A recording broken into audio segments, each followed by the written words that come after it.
I have dreams fairly regularly, every couple weeks probably, where in the dream I am drinking a lot, and I wake up in the dream hungover and feeling like a total asshole. Oh wow! And then I wake up, and then I wake up, and it's like my subconscious is reminding me, like, you don't want this. Welcome to the Resilience Reborn podcast. We are your hosts, Angie and Trey Easley. Each episode, we bring you powerful stories of people who have faced unimaginable challenges and emerged stronger. We'll find hope together, one story at a time. Now, let's dive in. All right, welcome to Resilience Reborn. Trey Easley, and I'm with Chris Cooley. Chris, welcome. I appreciate you coming on today. Thank you for having me, man. Absolutely. And I know a little bit about your story, but I'd love to hear more. I know that you had some problems with some sobriety issues, some alcoholism, but have made it into,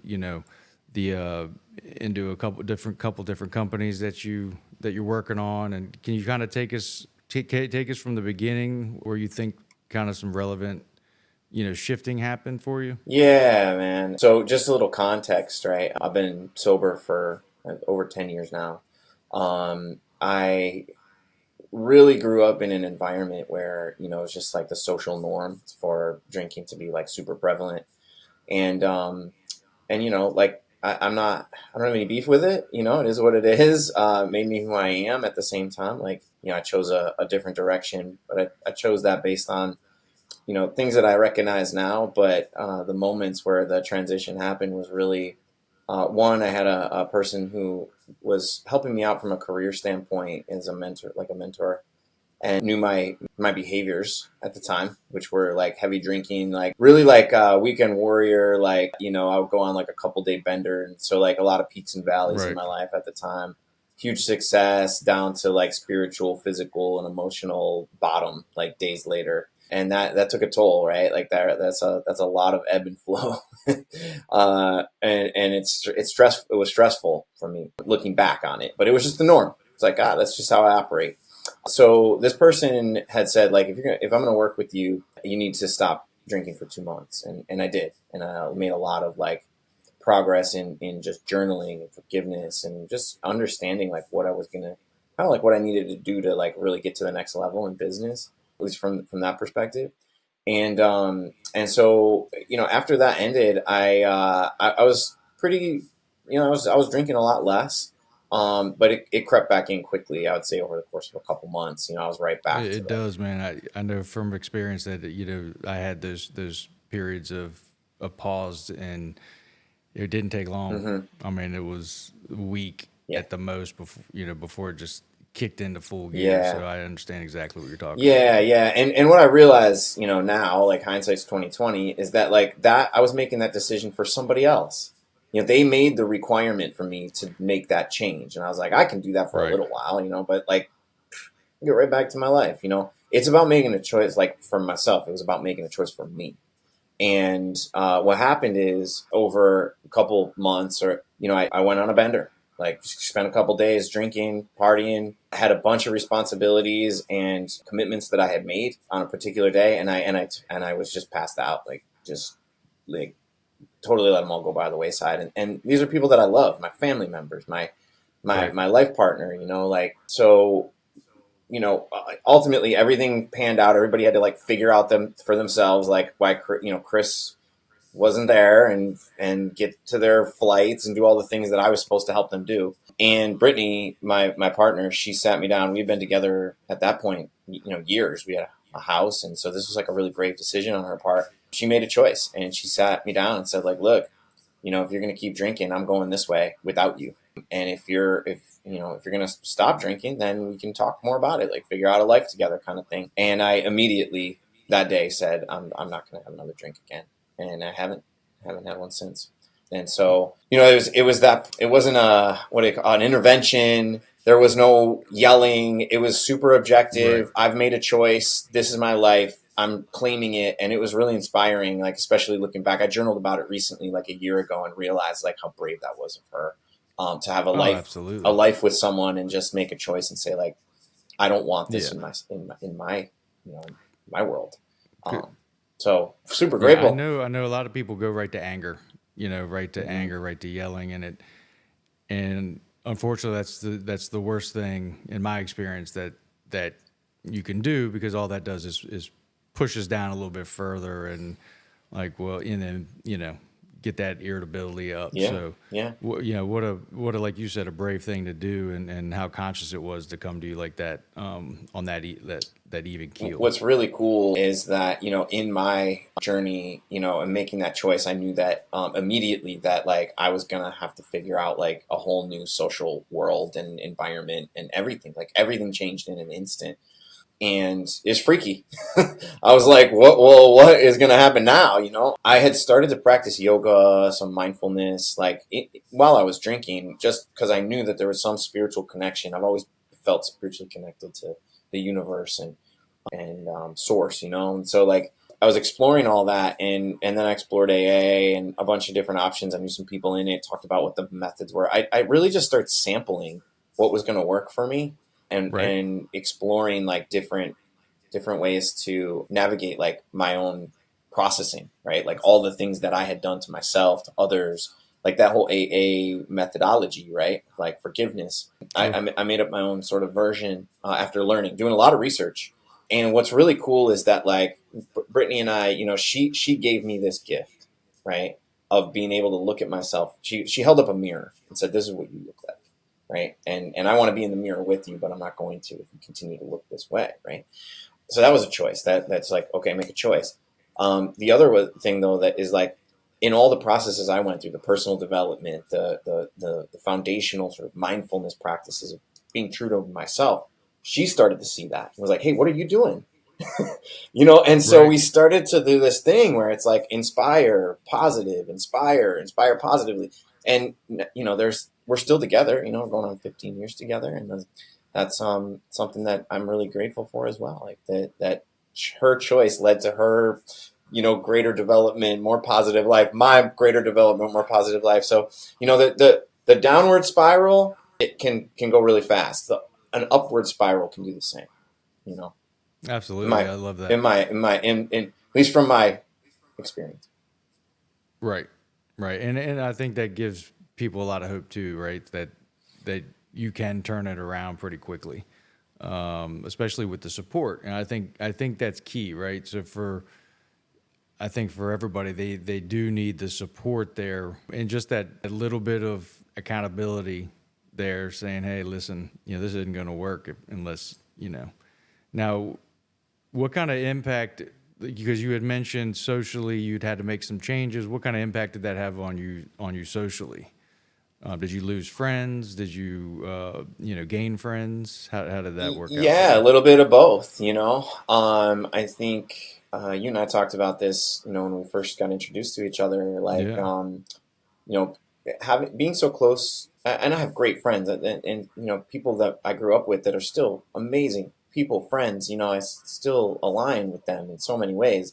It's just I remember the first social event that I went to was a bachelor party, like a stag party they call it, and and I was like, everyone's like, "All right, come on, like shots, beers is at a bar," and I was like, "I'm not drinking," and they were like, "What?" It was like a shock. And they're like laughing, like, "Come on, man," like, whatever. Yeah, like, right. I was like, "Nah, like, this is real," and many people respected it and said like, "Wow, that's great." I still to this day have people, I'll be out golfing or something, they'll say, "Hey man, if you want to drink, there's a beer in the back." Like, dude, I've been sober for like 10 years. Like, I'm like, what? Right. And so I think, I wonder if it's sort of intentional of saying like, looking at me and making a change and maybe saying like, "Well, why haven't I changed?" Or like, "I don't want," that's scary or whatever. It can be, and everybody's on their own journey though, man. Like I'm here to support anyone, whatever choices my friends and family make. This choice, these are their choices, So it's not to be judgmental in any way. But I know some people that just I've lost communication with, probably felt that way, unfortunately, Yeah. I know that I saw, when I stopped drinking, I saw a huge change in kind of the dynamic of where I hung out, who I hung out with, and it wasn't by choice. It wasn't that I decided not to. It was more like you said. It's a little too close, a little too uncomfortable. We always get uncomfortable in those situations, whether it's a friend of yours, wife has cancer, or you don't know what to do. You don't know what to call. You don't. I think those thoughts enter a lot of people's minds. But then, it's funny because the two people that came kind of that I hadn't hung out with a long time, seriously, who came and were like the biggest supporters were the guys that I drank the most with in my 20s. And I remember when they first came over, and it was like, I was like, bring your own beer because I don't have any. And they're like, we don't need to bring beer. We're good, And I was like, wow, that's pretty cool. Yeah, that is cool. Now, do they still drink, or have they cut back? Have you inspired them at all? No, I mean, but they weren't like me. Yep. They didn't have a problem. Yep. They could stop. Yep. I couldn't stop. Yeah. I couldn't drink. I can't drink safely. They can. Yep. So, I mean, to each his own. My wife still drinks. Does Brittany still drink? No, actually, Brittany decided to stop drinking like just a couple months before this whole thing happened. I don't think it was strategic or like intentional, but it just happened that way, In fact, I never asked her. Maybe she'll listen to the podcast and she'll say, "Yeah, I had that plan all along." Right. That would be really strategic. I'd be like, "Wow, you are good." Right. But no, man. I spent like my 30th birthday. Was another one of the events that I had like coming up in my life that year. I had one of the most memorable birthdays I've ever had in my life, and one of the first that I can actually remember the whole thing of, and so I mean, I had made the commitment, and again, everybody's different. I didn't go through like a detox or rehab center. I know people who have, really extreme physical challenges to overcome. I learned some techniques to detox, but, for the most part, it was a mental and spiritual conversion for me. And, I just, that's a big thing that I learned, and I've been to a lot of group meetings, and it's like just a continual reflection on, that we are all different. There's no one solution, but I will say that the people that I've talked to that have chosen sobriety, it's that word. It's a choice and a commitment, to oneself, and that's when it really sticks. Right. Absolutely. All right. Well, so you've got sober now, and you're moving kind of through everything. You've got your businesses, or at least one or two going. Any obstacles, during that time that were pretty significant that you maybe thought before you stopped drinking that it would be like a drinking thing? If something, I know there's always stuff in my head like, if this happens, I don't know if I'll take a drink or not. You know what I mean? Kind of thing. I don't know if like challenges around, I legitimately, the mind is a powerful thing. And, I really made a commitment in that moment, that I wasn't going to drink again. And, so that really hasn't been a thing. I will say, the subconscious is amazing. I have dreams fairly regularly, every couple weeks probably, where in the dream I am drinking a lot, and I wake up in the dream hungover and feeling like a total asshole. Oh wow! And then I wake up, gotten that far into and it, then I wake up, and it's like my subconscious is reminding me, like, you don't want this life. And I lucid dreaming. I've been through different types of lucid dreaming studies and stuff, man. I'm like all these crazy things, but I just, I feel that, that my challenge around it was more like, what's going to fill the void? That was probably the biggest challenge. And I kind of knew inside of me that mindfulness practices and meditation, spirituality was that thing. Like I just had an intuition. And so I always just have felt like philosophy and spiritual energies are like, amazing, right? Like, in a lot of ways as a human, in humanity, we just don't give it enough prop, like how important it actually is and plays a role. But that was I don't know if it was a big challenge, but that probably was it. Yeah.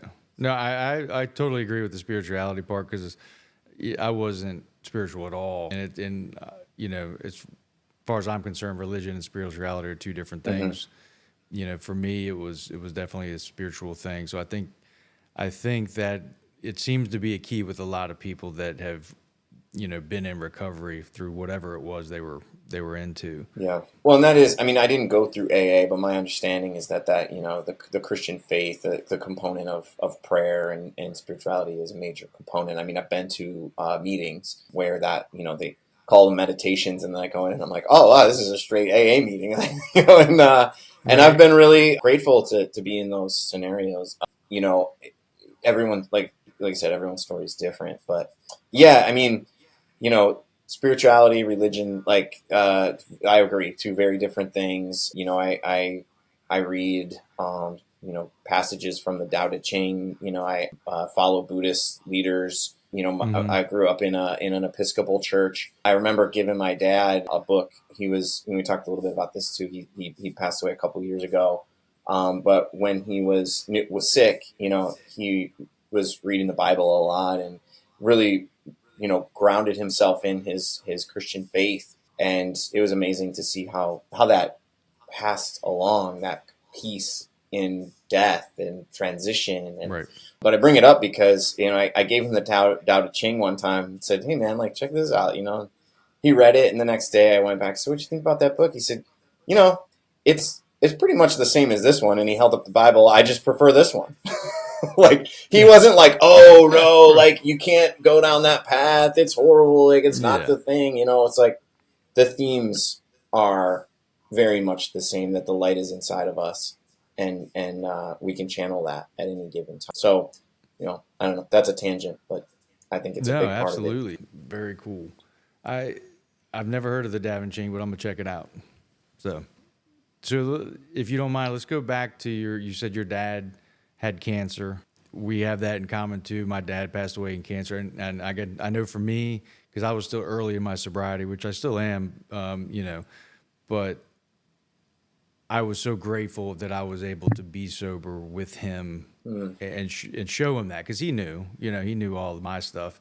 But to be able to be there for him while I was sober was a huge deal to me. Do you mind taking us a little bit through, because we have a lot of people that go through their parents and loved ones getting cancer and whatever kind of diseases. Do you mind getting into that a little bit? Yeah, sure. So my dad had brain cancer called glioblastoma. It's 100% terminal, always. Most people that get diagnosed they give a diagnosis of 10 to 12 months to live, depending on what stage it's at or if it's operable or whatever. Dude lived for 4 years. He technically beat that type of cancer. He's part of the 5 percentile, whatever, the top percentile of people who survive more than 2 years, I think. But yeah, that was a time. And again, the spiritual aspect of our conversations and the openness. I think tying it back into sobriety and support, we as a family, as a business guy, I sat down and said, all right, what's everybody's role? I want to have clear communication. I want to understand. I don't want to start fumbling around and making assumptions. And so we sat down as a family and said, look, your job, Dad, is to be healthy in mind, body, and soul. My mom is the caretaker. I was the researcher and support from a medical standpoint of understanding the concepts and, introducing new things and new treatments and things like that. So it was really about that clear support, and didn't necessarily have to go through that in my sobriety, but I feel like that could be a really powerful thing for people to say, all right, I'm going through this, I need to focus on this. Can you help me with this? That's just saying be a life technique, but yeah. So my dad, he passed away 2.5 years ago ish. I don't know, man. Time just all blends into one for me, but he's gone. But he's more here than I think he ever was when he was physically around. It's the spiritual part of it. I had this crazy moment where I was so distressed after his funeral, and I was crying, and he just popped up, not like a ghost or anything, but just his essence, and said, what are you crying for? You know, like you don't even have to pick up the phone to call me anymore. And it was just like immediate, like, whoa, you know, like, wow, this Right. is, you know, such a relief. But Yeah, that's pretty powerful. yeah, there's a lot of things like that happened through that time in my life and my family's, you know, path that were just really, really impactful, you know. Yeah. So I don't know if that's what you wanted to get into or not, but that's... Yeah, no, absolutely. And you had mentioned that you found out your mom had cancer as well during that time? Yep. So a week before my dad died, my mom found out she had breast cancer. You know, if there was ever a trigger point, it's probably then to like kick me back into gear. But no, I mean, like the resiliency that things like that create. You know, yeah, it was just a really, really tumultuous time. But you know, there, to be quite honest, Trey, like there wasn't a moment where I was like, "Oh man, I got to get back to drinking." Like, I was like, if anything, this is the worst thing I could do right now. You know, like right. And thankfully, those thoughts go through my head. Through through things like that. It's just like, nah, that's definitely not. Yeah, I will say though, like as of lately, and this is maybe going to sound really weird. I've put myself in a place where, like, you know, God willing, I'm very old. And just visualizing, you know, what my very later life will look like. You know, having gone through it with my dad, he was at a young age, but seeing someone that so close die is just, we had a lot of conversations about mortality and death, and you know, like just very open, amazing dialogue that helped me like really grasp death. No one's exempt. That's what he would say. Like, right. You know, he'd say, if you want to make God laugh, tell him you got a plan. This wasn't my plan. You got a plan. You know, I'm not afraid to die, but I don't want to, like right now, like, but that's the way it is. You know, it was just those are all like isms, you know, from him. But, you know, I really realized like, hey, maybe let me put because someone said once you're an alcoholic, you're always an alcoholic. And I kind of had some beef with it. I was like, I'm not, but I made a choice. Like, I don't have any inkling. Right. Then I was like, well, but I don't know what the future is. That was their point, is like you always have that sort of like capacity to go back, or that potential to go back. And so I was like, you know what? I know how to visualize. I'm going to visualize where, like, and again, this may sound really weird, but like picture myself very old. And what would happen if Brittany died before me or something? Like, because she was the catalyst for all of this. And so, you know, I'm not trying to go to a negative place of like my partner's gone. No, I think you're dead on. But that, it's funny you use the word dead on, right? So it's like, you know, like, but I'm thinking like, put myself in that position, like really, really emotionally, like energetically. And what I came to the conclusion of is like, I would not drink just to continue to honor that commitment I made. So it's like, and given, I understand, I see the point, like things can change, people can change, et cetera, but like, I think that's just like really profound that I could even like go there. And I went there because of my sobriety, because that led me to mindfulness practices and spirituality. And I can go, I'm not thinking about someone dying, but I'm putting that out to see how it feels inside of me, so that I can sort of like figure out who I am and what my life's about, and like what am I really doing here, you know? I love that. So it's deep and maybe visualization is so powerful. Absolutely. Doesn't sound weird at all. So I haven't done like the old one. You know, I'm an old person yet, but it's a good idea. It's kind of crazy, man. I was like, am I really going to do this right now? Okay, so we've gone through that. Now, you know, your business, especially the one that we had talked about, fascinates me, and I love the idea. Can you tell us a little bit about that and what you're doing now? Yeah, so I have a couple of companies. The most recent one, which is really, really purposeful and fulfilling and gratifying and all those amazing words, is a comic book company that me and a couple of friends started.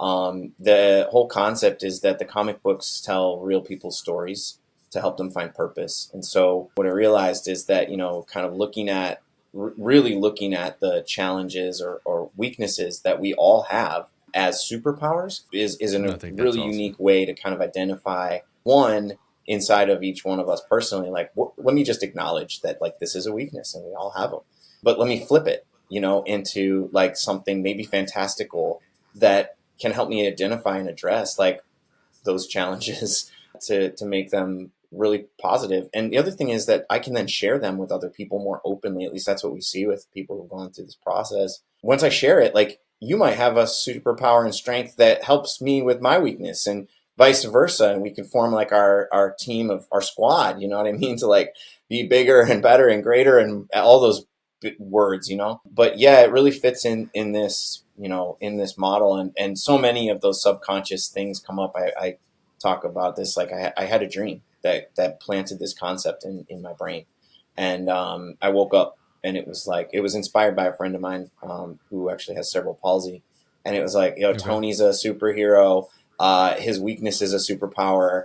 Write a story, ask him if he wants to do this thing, and use AI to help create the characters and the stories, because then he can participate more and make a comic book. And I'd never made a comic book. I never used AI. It was just like totally like a divine message. And I say I was almost scared not to do it. Okay, so that was another question. So you weren't like an artist. It wasn't like your thing back in the day to or big into comics or anything. I definitely, I'm a visual artist. So initially I went to college thinking that I was going to be an illustrator, and I've definitely maintained a lot of that creativity in my career paths and things, but in different ways. And so this is like a full circle thing. But, you know, a lot of it is that you and I talked about this, like if I can help one person, that's how it started. It's like, do this for Tony. You know, and it became a much bigger thing. You know, people were like, how does this work? And now we do workshops, and we work with youth, you know, underrepresented, you know, communities, and they make comic books together or individually, and they learn about themselves and really start to identify, like, who am I? What am I here for? How do I make changes in my life if I want to? So it's been an amazing project. We haven't even, we're creeping up on a year. That we've been doing this. So, but that was all that sort of like divine clarity that it popped into my brain, man. Like, it's like all these things in my life. But I definitely heard a lot of messages and practiced a lot of messages that I picked up, you know, in my sobriety, in mindfulness, with, you know, my dad's transition, and, you know, just all these things culminated in one at the time it was meant to be. You know? It sounds like the common theme with your story is that mindset is key, like positive mindset, pushing forward, and is kind of what has pushed you to this point. From listening to you, would you agree with that? Yeah, I went to donate blood, and I got like my Red Cross card, and I came back and I showed Brittany, hey, you know, I got my Red Cross. How cool is that? And she said, of course, you're B positive blood type. and so yeah, like you're spot on, man. Like, you know, our tagline is prompting positivity. It's a play off of AI and just what we do as a team and as a company, and so it's even the website is promptingpositivity.com, you know. And so yeah, I'd say you hit the nail on the head with that one. Nice. What can you tell us a couple of? So you said your friend Tony had cerebral palsy. Kind of kicked it off. What are some other superpowers that you had you know written books about, or some ones maybe that stood out? Just to kind of, I'd love to have an idea of the scope of, you know, superpowers we're working with. Yeah. So one person that we're working with, we're also exploring publishing, you know, like helping people publish books, because, you know, they have stories. Everybody's got a story, you know, it's just a matter of like, do I want to share? Person is a single parent, you know, has navigated ADD and ADHD for years. That's becoming part of the story. You know, to be able to share that as a power and use the creativity that they've been holding on to for. This person said they've been writing a book for 10 years and did a workshop with me online for an hour and a half, and a month later was like, I wrote the whole thing, and that's a comic book, and I want you guys to make it for me. You know, like, so that's really cool. You know, we work with a bunch of kids, you know, young people, 10th and 11th grade, and one of the dudes, he was considering dropping out of school. He didn't. He stuck with it, and his nice. his superpower of his character was to rewrite reality. You know, like, just amazing stuff that people are telling stories. I mean, I'm a character in the book with Tony, and so a friend of mine who's part of the team, you know, he asked me, you know, I've been really inspired, by your journey. Can I write your book for you or with you? And so I'm excited to see what comes out of that, but there's just a couple examples, but the sky's the limit, I can't wait to see where all this goes. Like you said, I totally believe it. Everybody has a story. Everybody has a story worth telling. What's your superpower gonna be, man? Or what is it? What's my superpower? Yeah. I don't know. It's a whole nother podcast. I have to think on that. So there's a whole nother podcast, and also I'll send you a link to a form that you can fill out, and it'll kick back a comic book story for you, and it'll identify your superpowers based on that story. How's that? It was funny because my wife Angie was actually asking. She's like, "You think I could do one?" Yeah. I don't know. I'm gonna send you the link. You can try it out. Okay. Yeah, that's pretty cool, man. That's awesome. Now, is this kind of open to anyone that would like to kind of send in their information? Like, how does the process work? Just so in case anybody's interested. Yeah. So right now we're conducting workshops for nonprofit and community organizations. So people who have touch points with or serve underrepresented communities, people that they actually pay us to conduct these workshops, and we come in and we facilitate and have all the tech and all the but we walk them through what it means to create these characters with the story that I just told you about. We're gonna have the automated forms, and then we show people how to make images and make their own images to their own story and build their own character. So we right now we're doing all the workshops. We will be offering, and we're building right now, an online platform so people can go through the first few steps of our process for free. We just want to share this opportunity, and then kind of move through a at your own pace learning style to keep going through different levels. We've kind of gamified it, so you go through level 1. That's like a free level. You get to make a story and a character and get it in your email inbox, and then if you want to keep going and learn some of the specifics, that will start to make an origin story, an actual comic book. So if you get through level 3, you actually get a 16-page comic book with the character that you designed. Oh wow. Yeah. That's pretty cool.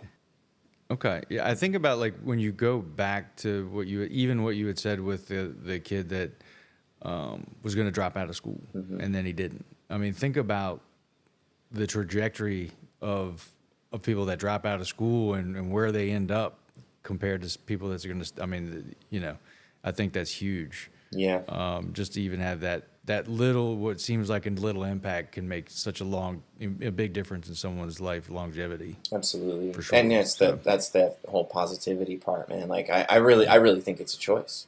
I've lived it. I've seen it. That, like we talked about in the very beginning of this, that the downward spiral and the upward spiral are same. I think it takes a little more momentum to go up, but once you catch the inertia, it just keeps going. It gets easier. Yeah. The downward one is easier to slip into. It can happen but if you think about gravity, if I want to go up against gravity, it takes some energy, but if I just go down into a slide, it's like, yeah. I mean, there's infinite bottoms, and I mean, there's infinite ceilings that you can break through. So for sure. Well, man, I really appreciate it. I really appreciate you coming on today. And what an inspiring story and inspiring, company. What, where can people support you? Where can they go? Are you on social media? How about, your website? Yep. We'll link it in our page as well too. Yeah, cool. So the company's called Cooley Comics. The website is promptingpositivity.com. And we are going to be launching a couple of new platforms. So I would say, follow us on social media. We have a Facebook page and an Instagram account. And, we've got a YouTube channel as well. But either look for Prompting Positivity or Cooley Comics and navigate to all that stuff. But, right now, we're mostly just building awareness. And if people are, running or part of organizations that serve, people with different abilities or, groups that are traditionally, marginalized, and they think that this could be a benefit, that's our target, client right now. We want the participants and the users to be able to come in at no cost if possible. So, we're working with the groups to they have grant money and different funding to pay to facilitate these workshops. So if anybody's part of groups like that, I'd love to talk to them. And I can even drop an email in. It's info@promptingpositivity.com. And that's a direct line to me. So thank you. Very good. Yeah, absolutely, man. Well, good luck with everything. I look forward to having conversations in the future. Thanks so much. Make sure you give Chris a follow. Check out his comic books. And we'll talk soon. Thanks, Chris. Thank you, Trey. Appreciate you, man. And kudos on the sobriety, dude. It's a big deal. Thank you. Yeah. Thank you. Appreciate it. Thank you for joining us on the Resilience Reborn podcast. We hope today's stories provided you hope and inspiration to always be resilient. If you enjoyed today's episode, please consider subscribing to our channel. You can also interact with us on our Facebook community page, which you can find by searching Resilience Reborn on Facebook. Remember, through resilience and recovery, you are never alone. Together we grow stronger. See you next time.